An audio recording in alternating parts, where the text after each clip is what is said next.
Good evening. It's the Ask Dr. Renee Show. I am your host, Dr. Renee, and this show is here to motivate and inspire you to live the life that you deserve. So in our past episodes, if you have not seen them, you can always watch all the old episodes on my website, AskDrRenee.info, or on my YouTube channel, Ask Dr. Renee.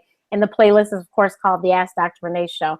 But our past episodes, we've had DJ D Nice, Elvira Guzman of LVGPR, Shanti Das, the hip-hop professional of Press Reset Entertainment, Cupid, the R&B singer and the line dance party king, Cupid Shuffle, Q Robics, Felicia Butterfield Jones of Ween, Paul Carrick Brunson, Stephen Russell Hearts of Troop, and a whole bunch of other fabulous people that have very interesting stories that would motivate and inspire me. So I hope that they would motivate and inspire you. So tonight, our guest is Kwame. Now, what I have to tell everyone is today is my actual birthday. And so this was, thank you. So this is kind of a little birthday present to myself because I was a huge fan. And I said, you know, I need to have somebody really big on my birthday. And so I was able to pull this off. So I hope that you all will enjoy the show. And so, Kwame, welcome. Thank you, and happy 16th birthday. Thank you so kindly. Thank you, thank you. So let's just get started. So when did you, first of all, where did you grow up? I was about to look that up before you came online. I know in New York, but where? I grew up in Queens, New York. I grew up in a neighborhood, actually two neighborhoods at the same time, if that makes any sense. They're neighboring neighborhoods. It's East Elmhurst, Corona, Queens, and everybody from that neighborhood usually groups both of those neighborhoods together. So those are the neighborhoods that I grew up in as a young kid, and then I moved around a lot. Actually, my parents got divorced. My parents got divorced when I was maybe 14. So from East Elmhurst, I spent a little time in Englewood, New Jersey, and went back to East Elmhurst. So, you know, I'm basically a Queens guy with a little bit of Jersey blood in me. Okay. So when did you discover that you had this musical bug? I don't know how much of a discovery it was because it was something that was always in me. Ever since. We lost him. Let's hope that he can come back on.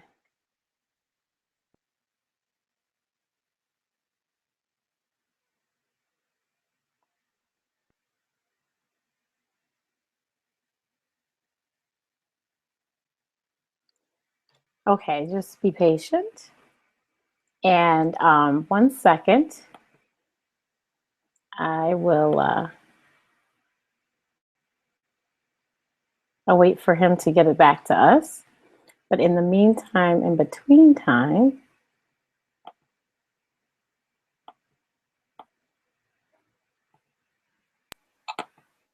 I'm back. Oh, you're back. Yay. Okay, that was quick. I don't know what happened. I didn't That's move. okay. Everything was on the level. But like I said, since I was a child, I played the drums and I played the piano. So my father, both parents had me around a lot of musical people. On my father's side, he used to roll with a lot of jazz musicians, and one of the jazz musicians was a guy named Abdullah Ibrahim. He's like a real straight ahead hardcore jazz artist. And we would hang out with him, and whenever he would perform, I, as a little kid, would always sneak on his stage and start rocking the drums. And so they would kind of let me almost open up for these artists, you know, just to fool around, you know, looking at this little 4-year-old play the drums. And then I was really into the piano as well. Both grandparents had a piano. I had a piano at home. So I always was playing by ear, and then my mother put me in lessons. And then in 1979, I heard rap for the first time. I heard Rapper's Delight. And as a 7-year-old, my life was changed. I heard Rapper's Delight, and then I heard Rapper's Delight by the Sugar Hill Gang. And then right after that, I heard Grandmaster Flash and the Furious Five, Freedom. And those two records made me want to learn how to play the music from those records. I didn't quite understand what rapping was, but I wanted to do that too. And so that got me into really learning how to play things by ear, learning how to play the beats, play the stuff on the piano. I even went to school and learned how to play the trumpet so I could play the trumpet horn lines in freedom. And that's what got me started. But I did not understand what being a musician was. And on my mother's side, my mother and my aunts were real cool with Stevie Wonder's brother, Milton. And so we would always be around Milton, which, you know, in effect has us around Stevie. And, you know, I would go to these shows and watch Stevie rock, and I'm like, I'm not putting two and two together. I'm not realizing that I'm watching Stevie Wonder. I'm not. Right. I know that's the guy that's on the records that I hear at home, but I'm 4 or 5 years old, so I really don't care, but it's still amazing. And, you know, Stevie gives me a harmonica, and I try to learn how to play that. And then one day, my grandfather also knew a musician, a great jazz musician by the name of Lionel Hampton. And my grandfather took me to Mr. Hampton's house, and we went there, and a butler answered the door, like a full-on butler in a butler suit, you know the butler tuxedo. And he came to the door and took our coats, and I'm looking around. Now I'm like 7 or 8. And I'm like, wait, all this is happening because he goes out there and does music? The only guy I know with a butler is Bruce Wayne. You know what I'm saying? So I can't understand it. And it was a black butler at that, a black man with a black butler, and then a maid walked out. I was like, yo, this is not right. This is something bug. I'm like, you can make money playing music. And Mr. Hampton bought me my first drum set. So that's how I really learned how to start making beats and everything like that. And as time went on, I just started putting all of it together, making the music, writing rhymes and songs and stuff. But I still didn't understand that this was a job. You know, I still didn't get it because nobody understood what rap was. So as a kid in the 80s, we're doing things for the first time, and we're showing adults things for the first time. They're like, we're breakdancing. Oh, you're going to break your body up. You can't do that. We're wearing sneakers with our laces out, or, you know, laces untied. Oh, your feet are going to get messed up. You're doing the beatbox. Oh, it's going to mess your mouth up. Like, they don't understand what we're doing for the first time. So it was kind of hard to make it as a 8, 9, 10, 11-year-old to comprehend that this could be a career, if that makes any sense. No, it makes perfect sense. Makes perfect sense. So obviously you started very young and you had all these influences. So when did you finally say, wait a minute, I could actually do this for a living? Was it in high school? It was the beginning of high school, because like in elementary school, I entered as many talent shows as I could, either as a drummer or as a rapper. And when I got to high school, that summer before high school, that magical summer between elementary school or middle school and high school. In high school. My father took me to see Dougie Fresh and Slick Rick. And like Slick Rick at the time was my idol, man. It was like you couldn't tell me nothing about no Slick Rick. And he took me, I'm like, 13, 14 years old. And Rick comes out and the girls lose it. And I'm like, really seeing firsthand these guys doing what they do. And it's like, and I'm looking and I'm seeing how he's, and it was literally, we were in a college basketball gym. It wasn't any like a big show or anything like that. This was 1985, you know what I'm saying? Or 84. And, Lottie Dottie wasn't a big record yet. The Show wasn't a big record yet. These were due to tapes passing around. Like everybody in New York at least knew Lottie Dottie a year or a year and a half before it actually became a record. So, but people knew who Dougie Fresh was. So he's introducing Slick Rick, and I'm like, this is the greatest thing I've ever seen in my life. Dougie brings out a magician, and the magician starts doing all. I'm like, you can do magic tricks on this. Oh, this is the greatest. So that's when I really said, you know what, this is something I'm going to pursue. And my neighborhood is pretty. My neighborhood is a magical neighborhood. It's not to sound corny, but this neighborhood produced people like,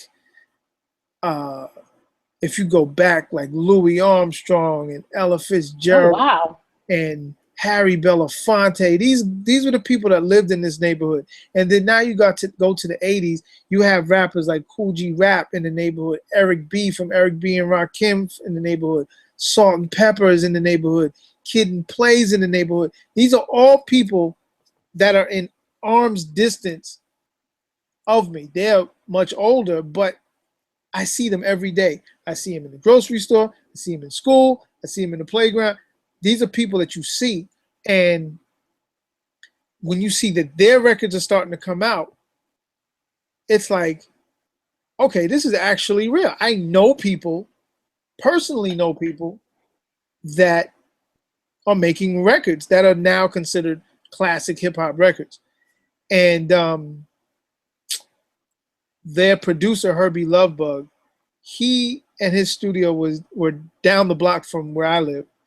And his younger brother was one of my good friends in school. So I would sneak over. I would do anything I could to sneak over to that studio and sit in with Salt and Pepper, Kid and Play, Dana Dane. You know, I would follow Dana Dane anywhere he went as a 14-year-old. He was like maybe 21, 22. And I was trying to convince them that I was just as good as all of them. And I would make these terrible demo tapes. And they understood that I was good, but I was still a little kid. They didn't really get it. And I remember one day, Salt and Pepper's first record was out, and then they disappeared for like the whole winter. Like I didn't see them from the fall throughout the whole winter. And I'm like, what happened?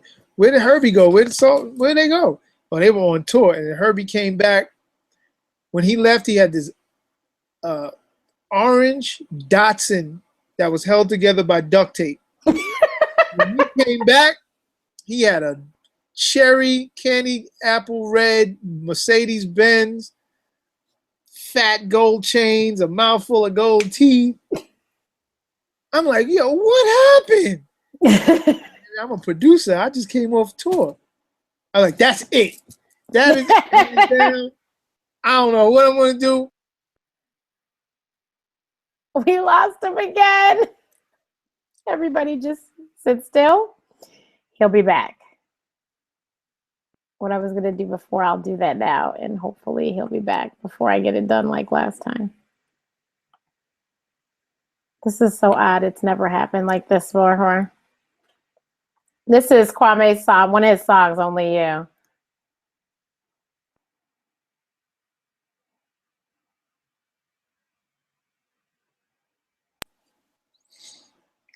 Hey, I'm quick.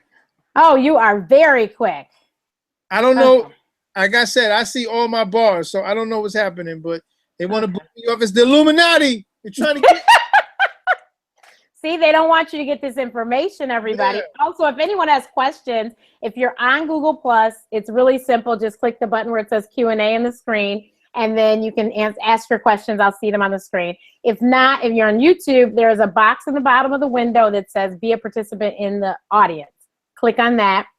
Also, you can tweet me questions and ask Dr. Renee, and I will do my best to read them and get them answered. Okay? Go ahead. So where did I leave off? So, once Herbie confirmed what he did, I really stepped my game up. Like, I was going to the studio, and at this point, my parents were getting a divorce, so I had to move to New Jersey. So I would literally tell my father, I'm going to the store. And I would have a book bag. And in my book bag was my dress-up clothes. I'd change on a bus. I'd go to New York, get into a talent show. I would go to the studio, come home, be in trouble for like a month. And then as soon as my month punishment was up, I'd do it again. Like, but at the same time, my father supported what I did. He just did not support the fact that I wasn't telling him where I was going. I wasn't a bad kid. I wasn't into trouble. I wasn't, the only thing I wanted to do was my music. So I had a job at this local supermarket, and I saved all my money up, and I went to this recording studio, and I dumped the money on the table. How much time can I get? They told me I could get 8 hours on Christmas Day. Midnight Christmas Day to 8 o'clock in the morning. And I was like, I'll take it. Let's go. So that Christmas morning, 1988, I took 8 hours out, and I taught myself how to use that equipment, and I recorded most of my very first album. And then I handed it to Herbie. I was like, look, you got to get me a deal, man. Like, I need to get like you. And Herbie ended up getting me a deal with Atlantic Records, long story short. And it all got started from there. Now, the first album was The Boy Genius? Yes. Yes. Okay. Yep. Okay. So most of The Boy Genius I produced and recorded a year earlier in that studio for 8 hours on Christmas Day. That's unheard of. Hey, I figured that was the only time I was going to get in a long time, so I need to get this thing done. I had all the songs in my head. All I had to do is now just spit them out. I didn't take a break, nothing at all. I was ready to go. That is very impressive. Very impressive. What kind of student were you? Huh? You can do it again. What kind of student were you in school? I was a very good student, and then I became very bored with everything. Unless it was something I just didn't know. I went to art school. So I went to school for illustration and architecture and design. So they allowed us to forego some of the math and science classes for extra art classes, which was cool because I was really a science geek. Before I wanted to be any kind of musician, I wanted to be an astronaut or an astronomer. I wanted to definitely deal with science. But it just started to get boring. And it only got boring because they were kind of teaching me stuff I kind of already knew or was reading up on anyway. And then it got boring to the point where, like, I'm so into music. Calculus, you're not gonna get me with calculus, man. I'm not trying to deal with that. Or physics, nah. If you can't teach me how to build a computer or whatever, which probably calculus and physics can, but I wasn't trying to hear it. I need to do my music, man. I couldn't do it. So I ended up graduating high school late, but I graduated because the album came out. I had to get a tutor, and because rap was so new and nobody knew what it was, my school didn't take it serious. So my school at first thought I was a drug dealer, as odd as it seemed. So they sent undercover detectives to follow me around in school. And at the same time, to their defense, right, I did come to school with like rope chains as big as my arm and a convertible.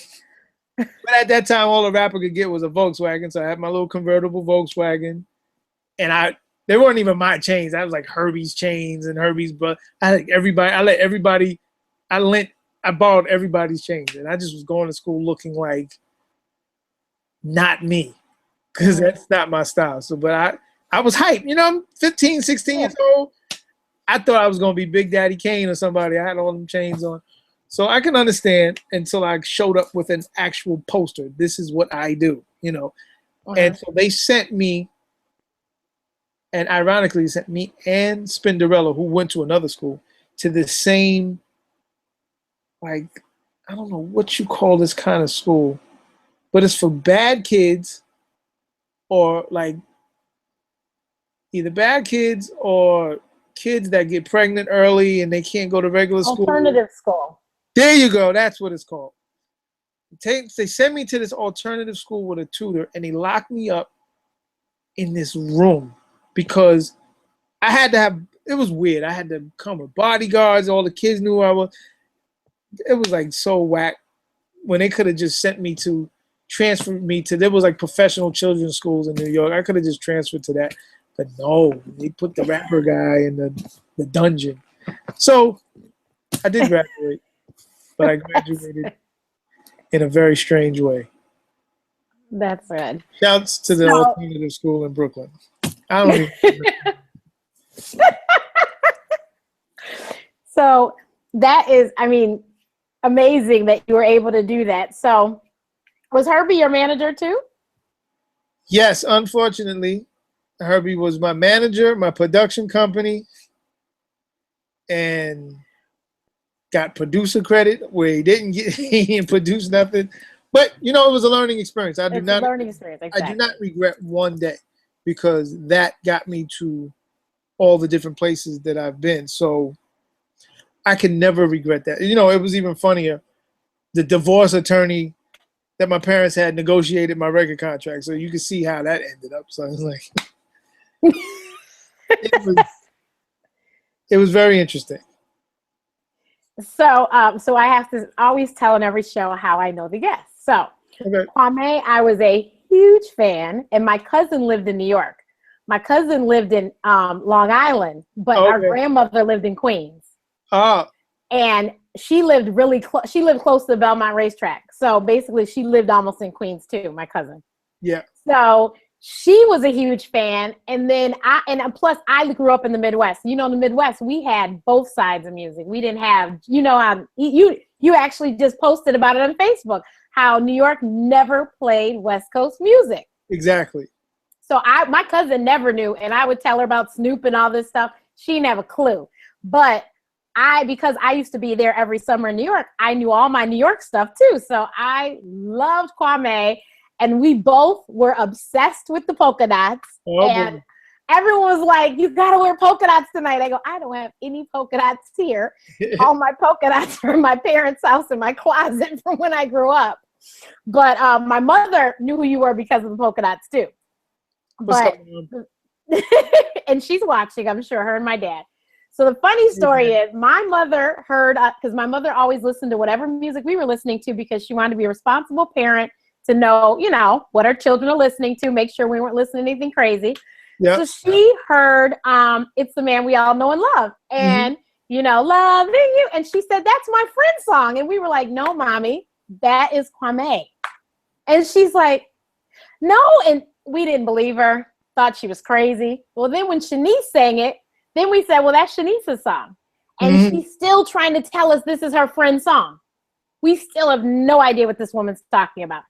I think it had to have been because Shanice was the very first CD I ever got in life after I got a CD player. So that was in high school. So it might have been college by the time I figured out my mother was friends with Minnie Riperton. Wow, yeah. I was like, "Mom," and so when we put it together, "Mom, you knew her?" She was like, "Yeah." She said she used to come to Detroit every summer to visit her family, and she was the same age as me, so we always played together.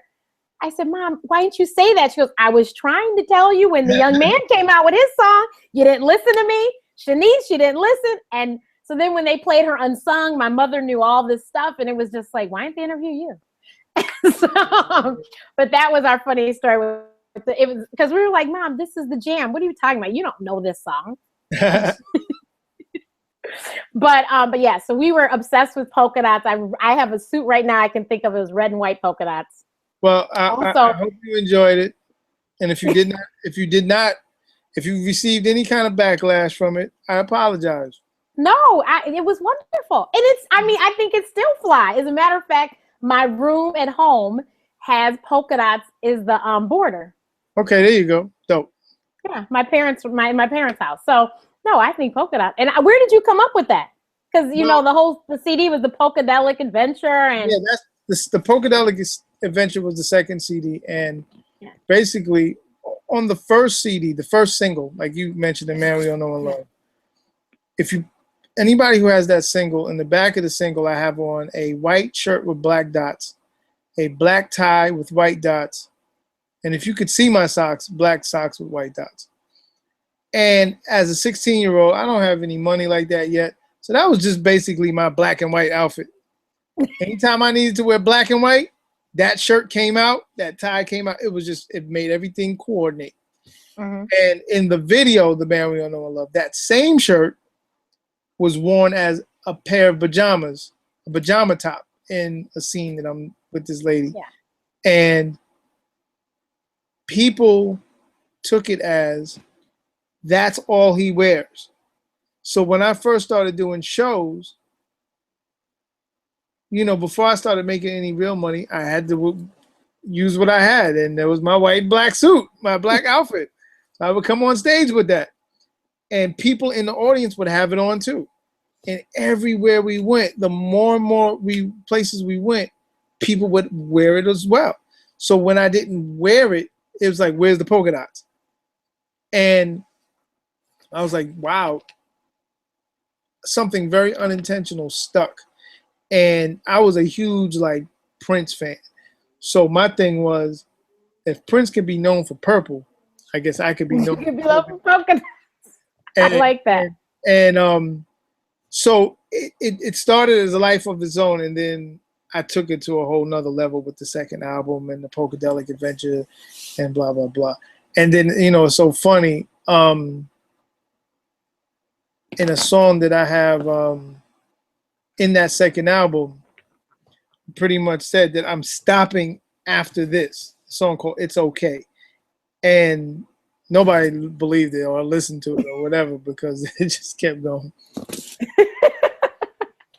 That is too funny, but it's so funny because now when I do shows, I gotta show up with something polka dot on it. Right. Really not me. Well, every person that I said that's who I was interviewing, they were like, polka dots? Like, yeah, hey. But wait a minute. Now, this was a funny one. I was on Periscope, and one of my viewers, as soon as I said Kwame, she typed in bath water. And I go, bath water? And I said, okay. And I'm trying to sing some songs to figure out, is she talking about a lyric in a song? Yeah. So then I said something else, and she goes, that's who I'm talking about. In Ownlee Eue, he says bath water. And I said, I do not doubt that because I can't think all the words of the song right now. I need to play it again. But I said, for the fact that that's what you said, next to his name was bath water, I just found that to be very interesting. Yeah, I'm associated with dirty water, but hey, that's what I was like. It's my fault. All my fault. So what was the last CD that you put out, Kwame in the New Beginning? The last album I put out as an official like artist was in 1994. It was called Incognito. And that album, to be honest, in my personal opinion, I know artists say this all the time, I think that might be my favorite album that I've ever made for a couple of reasons. One, it taught me how to run a record label because I wasn't on my label anymore. I had to deal with the independent label that totally sucked. And I had to figure everything out for myself. And you know, I didn't sell like a gold album or anything, but I sold enough copies to be able to receive royalties and feel good about the fact that it was through my crew's direct efforts that these copies got sold. And it made me understand that there's a life of music outside of mainstream radio. But it also taught me how to be a better producer because before that album, I heavily relied on samples. And the label did not allow me to use any samples on the album. So I had to heavily rely on my musicianship. And I had to heavily rely on directing live musicians and really getting in my music bag, which I've always wanted to do, where the major label didn't give me the room to do that. So for any like hardcore Kwame fans, Incognito is actually on iTunes, and check it out. You know, it speaks to where I was as a 22-year-old new adult. You know what I'm saying? And I really appreciate that album. So, well, first of all, do you have any advice to somebody today that is trying to become a rapper, singer, whatever, some sort of music artist? You know, my advice is very harsh. Hey. First of all, what makes you better than any of these other rappers out here? You know, the exact same thing I say. You know, like everybody wants to be a rapper on one side and everybody else is a rapper on the other side. Big deal. You know, when I was a kid, it was a big deal because nobody knew what a rapper was. Nowadays, everybody wants to rap. Everybody thinks they can rap. And the unfortunate thing is the lyricism has gone down so much that anybody can be a rapper. You know, they feel that the qualifications of being a rapper is how much money you have and how much street credibility that you have. It's not necessarily about talent as much anymore. So when somebody says to me they want to be a rapper, I'll go, okay, what else do you want to be? Never not pursue your dream, but you got to have a plan A, B, and C, and D. Because I will not even, if you don't have those plans lined up, I can't even listen to your conversation about being a rapper. Because the chances of becoming a successful rapper is like hitting the lotto. People win. Some people do. Some people go broke right after they hit that lotto as well. Some people learn how to invest that money and turn it into a bigger career. So when anybody says that they want to be a rapper and that's all they want to be and they don't decide to do anything else, I really have no sympathy or rap for them at all. At all. And that goes very personal, even my own son. My own son wants to be a rapper. I'm like, I'm not hearing that. Go to college. I'm not even hearing it. You know, and you're a good rapper. You're a real good rapper. But if you can't have your mind right about this real world, you will self-destruct as a rapper. If I help you or not, you will self-destruct.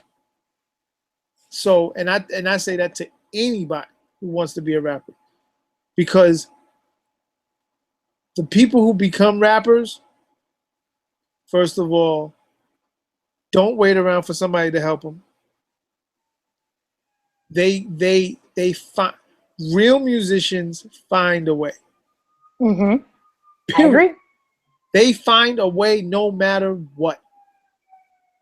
You know, and a lot of these kids out here wait for somebody to put them on. I can't wait for Rick Ross to hear me. That's the new generation. That's the new generation.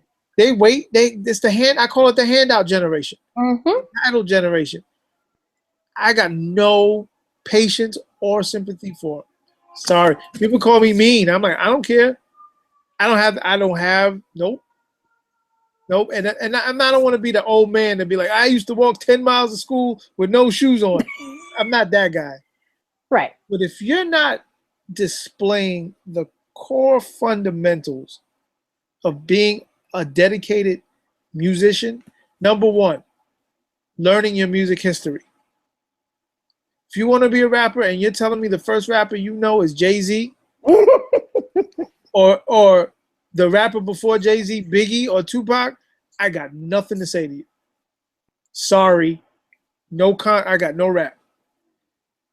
If you tell me you want to be a rapper and then I ask you to say something and you tell me something about being rich and having girls and money and guns, and you are 15 years old in your mama's house and you don't even have a bus pass, I can't talk to you at all because you're lying to me.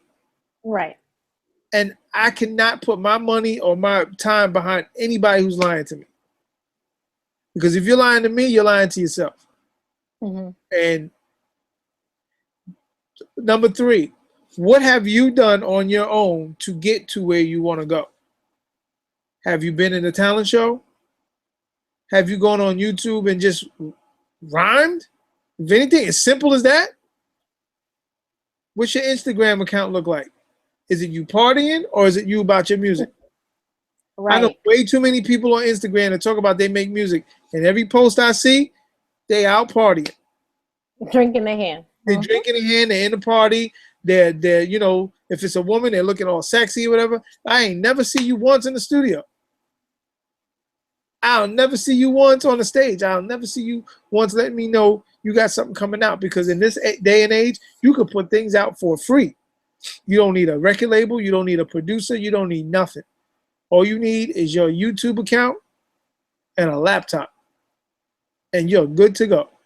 And I heard you can actually record on your phone now, too. You can record on your phone, your laptop, on your mama's laptop, and on your mama's phone. So what have you done? Does the kids in your school know that you rap? Did the kids in your neighborhood even see you perform before? What do? Line all those things up. Now, if they got all those things lined up, then we can have a conversation. Because any other kind of musician, if you're a rock and if you want to play rock, you want to play the rock guitar, you think those kids sit around talking about they want to play and don't have a guitar and don't have a garage band somewhere, don't have a little kiddie band in school, something? Same thing with rap. Sorry. No, I agree.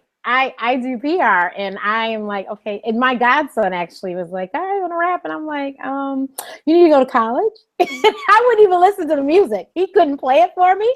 I wouldn't pay attention. I was like, please don't. I'm okay. Don't send it. I don't want to know.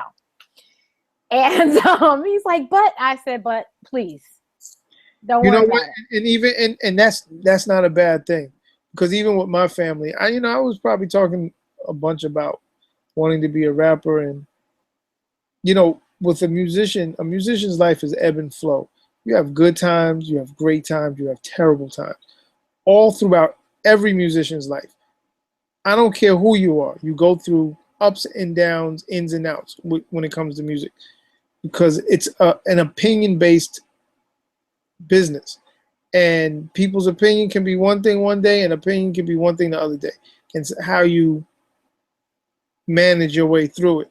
So there's been times with my family that, in the beginning I want to rap. They're like, yeah, okay, whatever. Then I put out an album. I told you, and then, things may not have been doing well for a couple of years. And you really see who's down with you and who's not when the things go down, and then they, certain people disappear. Then you do something else.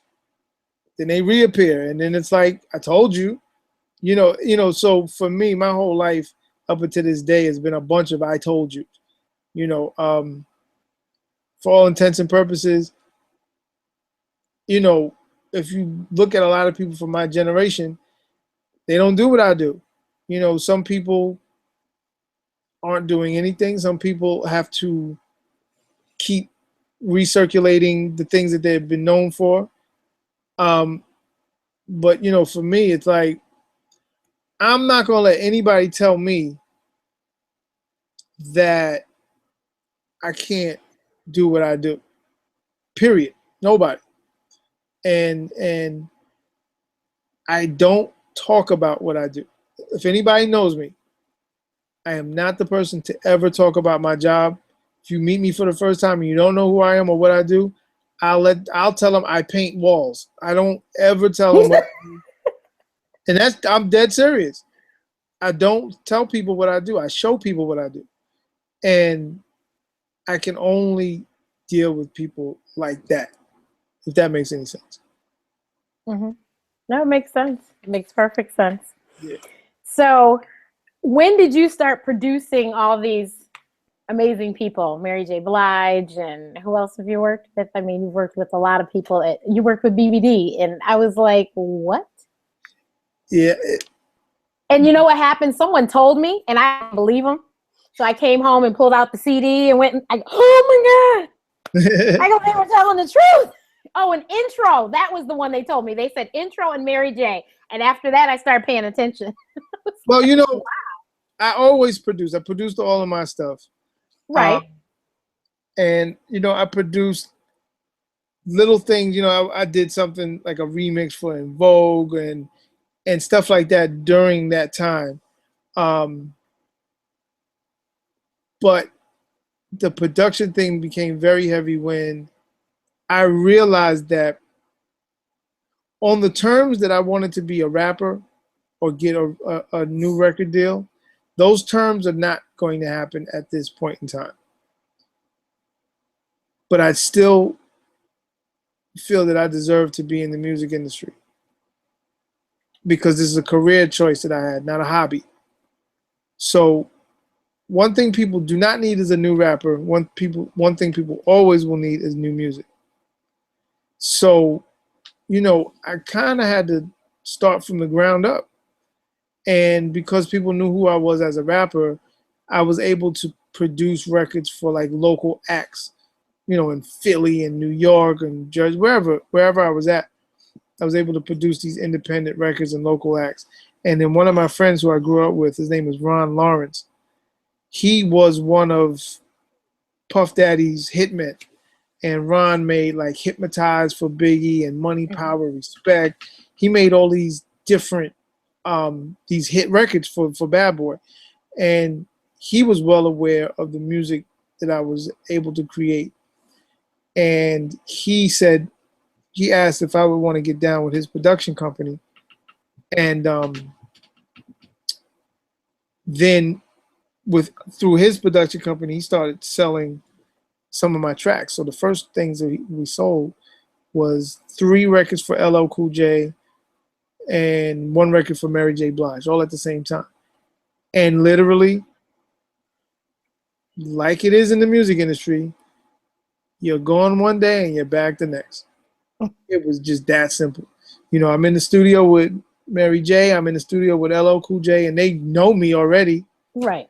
And they start telling their friends and different A&R people, and people start calling me. And it's also about the quality of work. I take ultimate supreme pride in my work. And in my mind,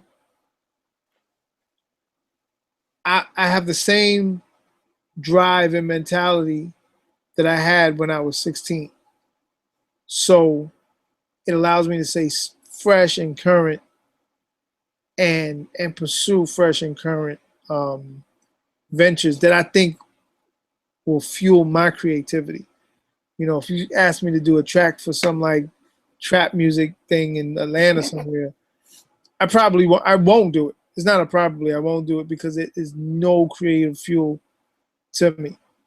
And so if you flash forward to now, it just takes me to my newest thing, which is my label Make Noise, Capitol Records. And the first artist on that label is Vivian Green.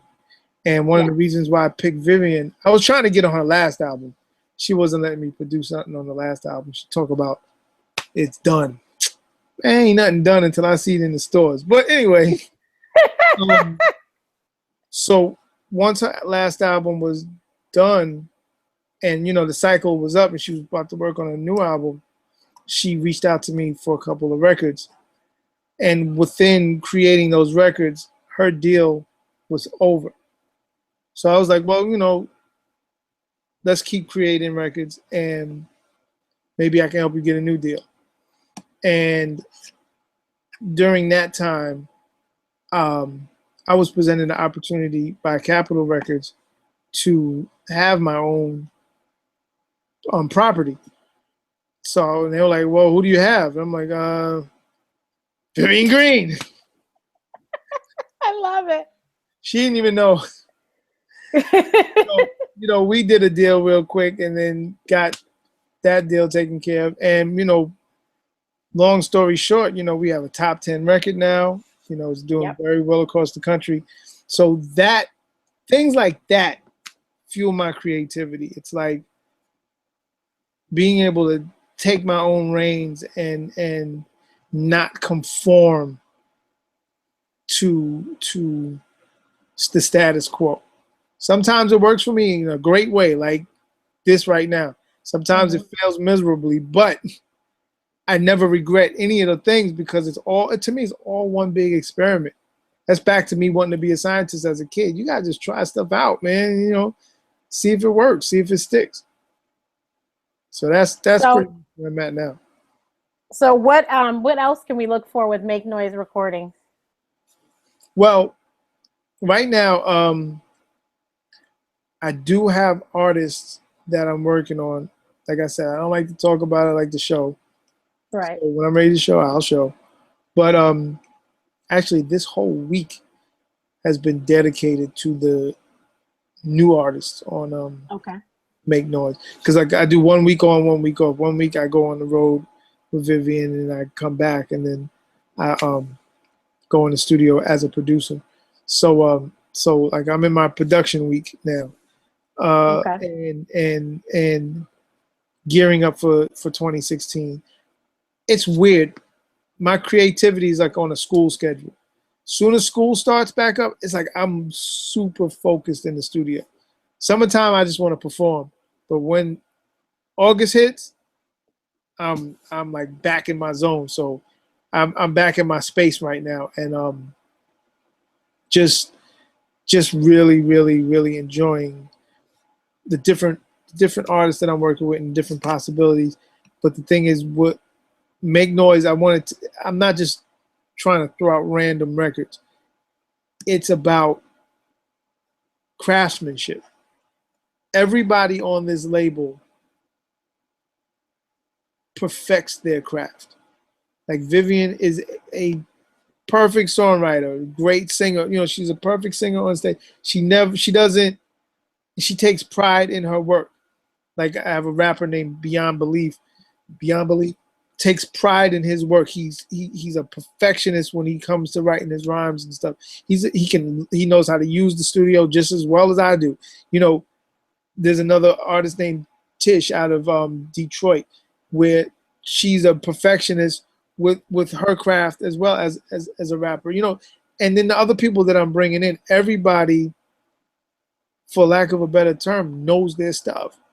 And I don't want, that's the thing, like, you know, every label has something to it. I think when the label starts to be fully realized, people will understand that anybody with the Make Noise logo behind them, we can trust and believe that they're 100% a genuine article. They're not ever going to be like this one or that one or try to do this.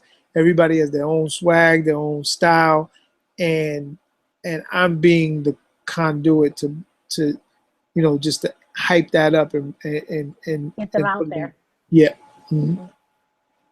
So it's fun. Well, I'm excited. I am very excited. I cannot wait to see Vivian Green live. Yes, well, I may have seen her once before. Right? Yeah. So, well, first, you can come to my show in Chicago.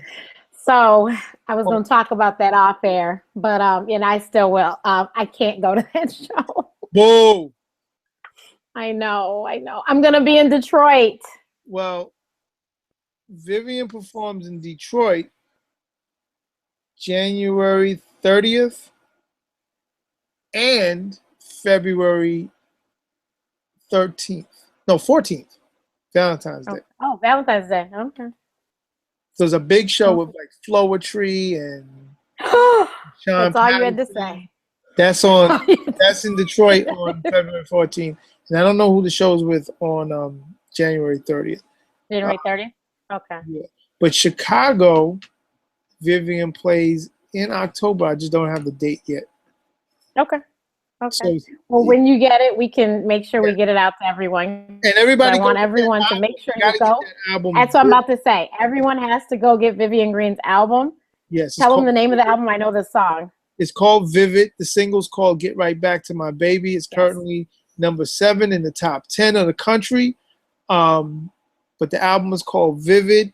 And if you're a Kwame fan, if you're a fan of my production, I produced the whole album. So I think you can really see my range as a musician on this album. It's not just like a hip hop record or a bouncy club record or whatever like that. I go through the whole gambit, whether it's ballads, mid-tempos, everything. So as you were recording it, you were putting out snippets or something, because I was following you and I was listening to them and I liked it. But I like Vivian Green anyway, so I think she could sing the ABCs and I'd probably be okay with it. She's a good ABC singer, yes.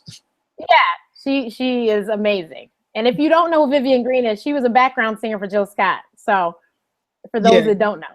Yeah, when she was a kid, she sang for Jill Scott for about a year before she got her deal, and then she's been doing it since 2002. So, couple of gold records, couple of number 1 records, and now we trying to get another number 1 record here.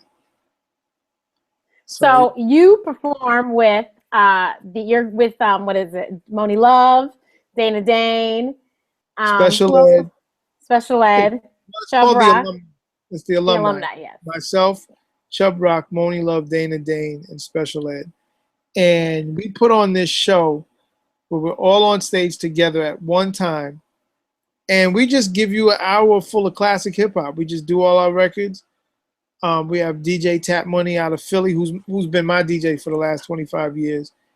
And we just have a ball. We go from old school dances to DJ routines to doing our songs. We always are on stage joking on each other, and we just have an hour of fun, because you got to think about it. We all have known each other since we were kids, so it's like old classmates. Right. It's like a high school reunion every day, So we just kick it and bug the heck out and have a great time. And that's going to be the show you're going to miss. I know. Chicago. I know. Us, Salt and Pepper. I know. I think Big Daddy Kane's on that show too. Boo. Boo, boo. I have a good reason. I don't. But yeah, so. Boo. So and actually you guys did come one time, but you were at this facility that is general admission, and I'm sorry, call me bougie, but because I do and have had an entertainment company for the last 10 years, I don't do general admission. Wait, I was like, came? It was at the Roosevelt Auditorium, I think. I wasn't. It was alumni. Or did it get canceled? Oh, maybe it got canceled, but yes. Yeah, because I was like, I haven't been to Chicago as an artist since 1989, to be honest. Okay, then maybe the concert got canceled, because I was like, I don't do general admission, and so that's the only reason why I didn't want to go. I was like, I need a seat with my name on it. Yeah, this summer, I've been to Chicago more times this past summer than I've been in 25 years. And I really like Chicago. I would actually move to Chicago. I like it too. It's great. I just don't want to ever see it in the wintertime. But other than that, Southside Chicken and Waffles, I will be there on October 3rd.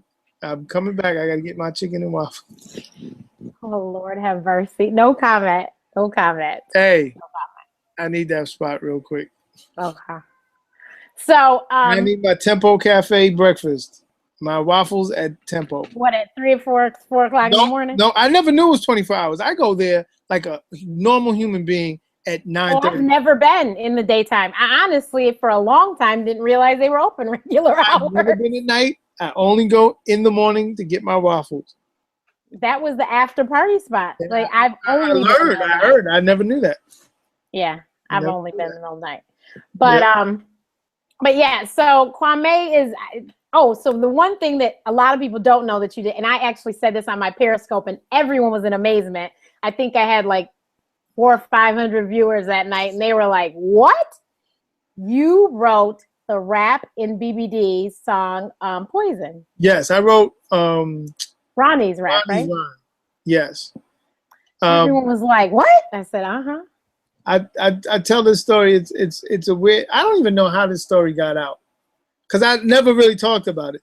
But in 1989, I was hanging out. I was dating this girl, and the girl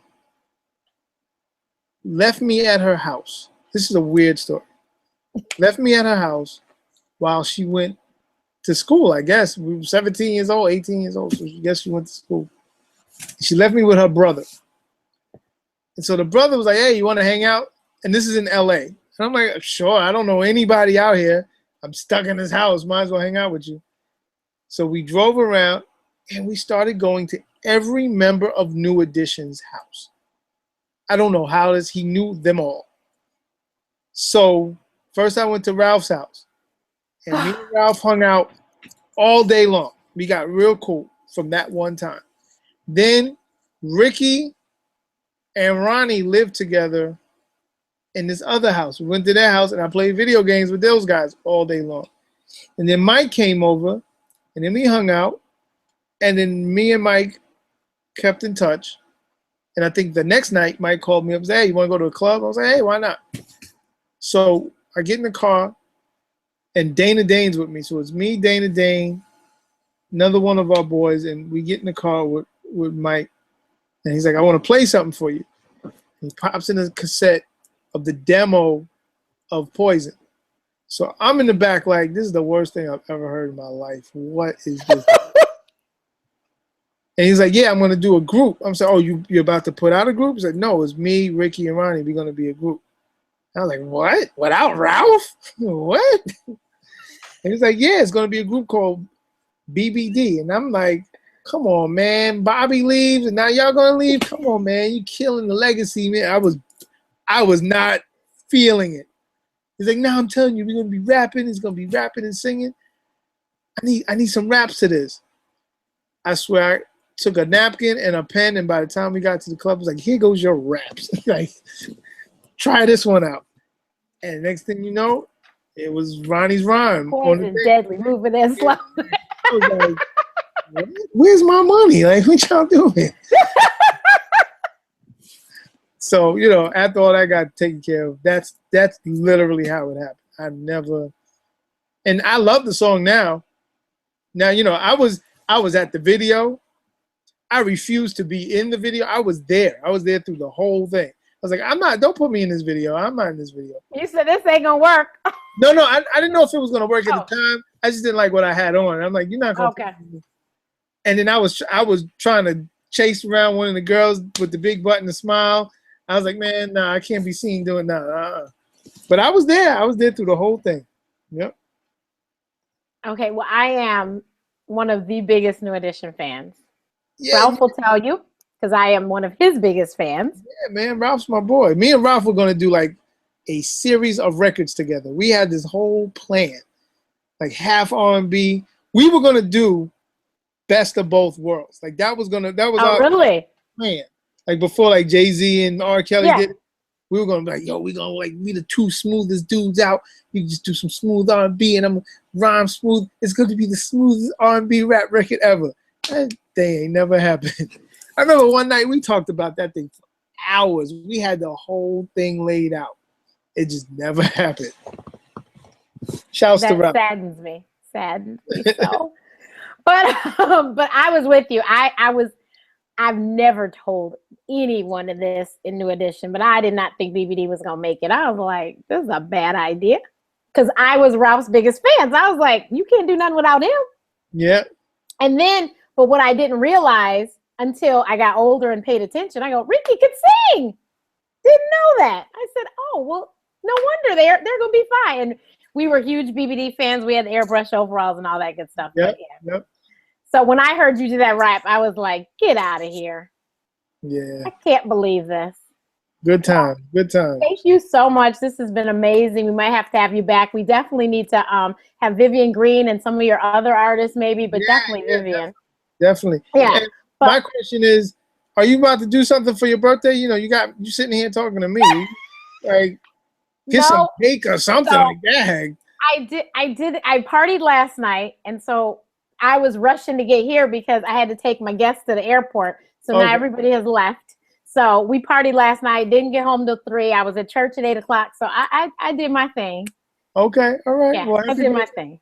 Thank you. Oh, and then tomorrow, I'll tell you about what I'm doing tomorrow. And I'm going to tell Periscope too. But yeah, tomorrow I'm still celebrating for a while. I am a Detroiter. Like, I celebrate my birthday all year until my next birthday. Well, I love it. That's what my sister told me to do. We'll see. But I'm a Detroiter through and through, so I have to get to Detroit to celebrate with them. So that's Labor Day weekend. So right now, and so this week I posted on Facebook. I told everybody in Chicago I'm taking all invitations. We can keep on celebrating. Keep on keeping on. All right. But thank you so much. How can people find you? And I know Vivian Green, Vivid is in stores as well as on iTunes and every other digital platform. Yes, please get that. Because if you don't get it, my lights go off. So get it. The way you can find me is simple. On Instagram, it's Kwame Vision. On Twitter, it's Kwame Did It. DIDIT. Kwame Did It. And on Facebook, it's Kwame the Boy Genius. Yes.